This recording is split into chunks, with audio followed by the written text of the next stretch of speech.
O nome Porsche hoje significa velocidade, luxo e desejo. Um sobrenome que virou promessa, a de que a máquina pode ser perfeita. Mas antes de ser marca, era só um homem. E antes de ser um homem famoso, era um jovem obcecado por uma coisa perigosa: fazer o mundo obedecer a um projeto. Só que ideias não nascem no vácuo, elas nascem em épocas. E algumas épocas cobram caro. Existe um ponto onde o gênio deixa de ser apenas talento e vira ferramenta, vira símbolo, vira peça de uma engrenagem que ninguém controla por completo. Hoje, a história é de Ferdinand Porsche, e o que o tempo não apaga é o preço do gênio. Antes de seguir, aqui no Histórias que o Tempo Não Apaga, eu conto histórias antigas que ainda deixam marcas no presente. Se esse tipo de conteúdo te interessa, aproveita para explorar o canal. E depois deste vídeo, vale assistir também ao episódio sobre o Fusca, porque ele conversa diretamente com a história de hoje. E para eu escolher o próximo tema, passa nos comentários e escreve qual história você quer ver aqui. Ferdinand Porsche nasceu em 1875, numa região do então Império Austro-Húngaro, um mundo onde tecnologia ainda parecia magia e carro era quase piada de gente rica. Ele cresce cercado por oficina, metal, ferramentas e uma curiosidade que não sabe ficar quieta. Enquanto muitos aprendiam um ofício para sobreviver, Porsche parecia aprender para dominar. Ele se interessa por eletricidade cedo, e isso importa, porque a eletricidade, naquele fim de século, era o futuro com cheiro de perigo. E esse detalhe define o personagem. Ele não era o inventor romântico, era o tipo que olhava para o problema e pensava: certo, onde estão os parafusos? E essa mentalidade, fria, eficiente, brilhante, ia colocar ele em trajetórias que não dependiam só de engenharia, mas de poder.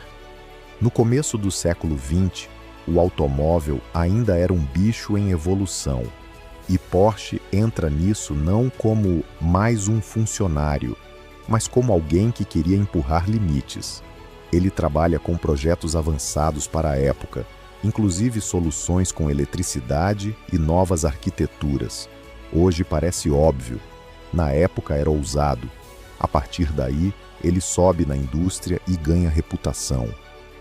O ponto é, com o tempo, Porsche deixa de ser apenas um técnico talentoso. Ele vira um solucionador. E quando um homem vira solução, governos e grandes indústrias começam a olhar para ele com interesse demais. Só que a década de 1930 chega, e com ela, uma pergunta que muda tudo. E se um carro deixasse de ser só um produto e virasse um símbolo? Anos 1930.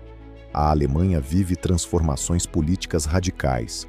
Regimes gostam de grandes obras, grandes promessas, grandes símbolos, e gostam ainda mais quando a engenharia parece comprovar a narrativa. E aí nasce uma ideia, um carro acessível, robusto para as massas, um carro do povo. No papel, um projeto industrial. Na prática, também propaganda. Ferdinand Porsche se envolve no desenvolvimento desse conceito. Um carro simples, confiável, pensado para muita gente. É nesse caminho que aparece o embrião do veículo que, mais tarde, o mundo conheceria como Fusca. Quando a sua criação atende ao desejo de milhões, você vira lenda. Quando a sua criação atende também ao desejo de um Estado poderoso, você vira peça. Mas o tempo não perdoa. E a indústria, quando o mundo entra em guerra, muda de dono, muda de função, muda de moral. Quando a guerra começa, o planeta muda de linguagem. A capacidade de fabricar em massa que antes prometia conforto, passa a prometer força. A lógica de eficiência que antes buscava economia, agora busca vantagem. E é aqui que o preço do gênio começa a ficar visível. Projetos civis se transformam, fábricas mudam de prioridade e a indústria alemã, como outras indústrias em países em guerra, é direcionada para o esforço militar. Veículos, componentes, soluções técnicas, tudo pode ser reaproveitado. Modelos derivados do projeto do carro do povo acabam associados a usos militares, e o ecossistema industrial ao redor desses projetos atravessa um dos capítulos mais brutais do século. A parte mais desconfortável, e a que muita gente tenta pular, há registros históricos de que durante o período de guerra houve uso de trabalho forçado em partes relevantes da indústria alemã, incluindo o complexo industrial ligado ao projeto que daria origem ao Fusca. Isso é documentado e debatido por historiadores e aparece em pesquisas e materiais institucionais de memória histórica. Dito isso com sobriedade, não se trata de transformar esta história num tribunal de internet. Trata-se de reconhecer que brilho técnico, em certos contextos, pode ser alimentado por uma sombra humana enorme. E quando a guerra termina, a conta chega. E ela não vem com manual. No pós-guerra, muitos nomes da indústria são investigados. A Europa está em ruínas e o mundo tenta reorganizar não só prédios, mas responsabilidades. Ferdinand Porsche é detido pelas autoridades francesas no período do pós-guerra e permanece preso por um tempo enquanto o contexto das suas atividades e relações é avaliado. Para alguns, era consequência inevitável de ter trabalhado perto demais do poder. Para outros, era o preço de ter sido útil demais numa época errada. Quando uma pessoa vira símbolo, ela perde o direito ao esquecimento.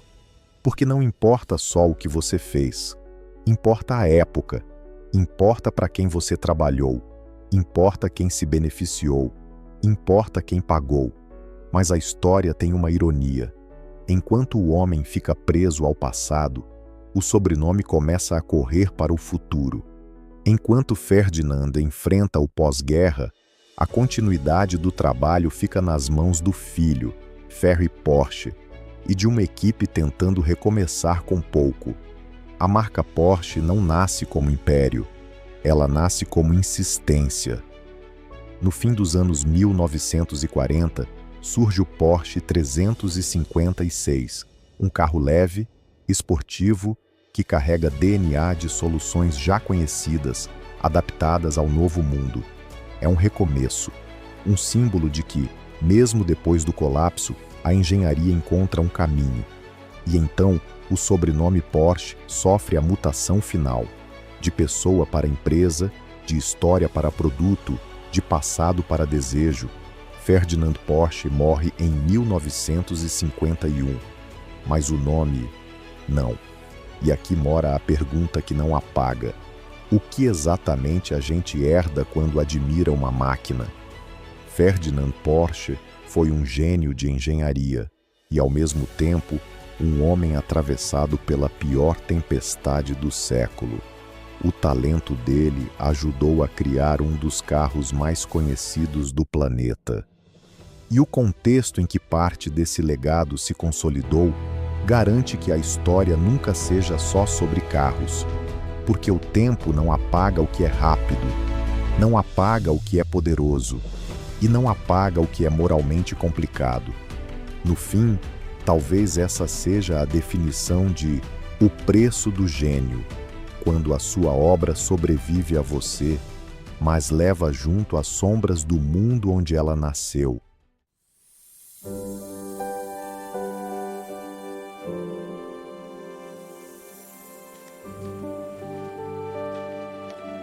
Prepare-se para uma jornada épica pela história. As histórias antigas que marcaram o passado esperam por você. Inscreva-se no canal,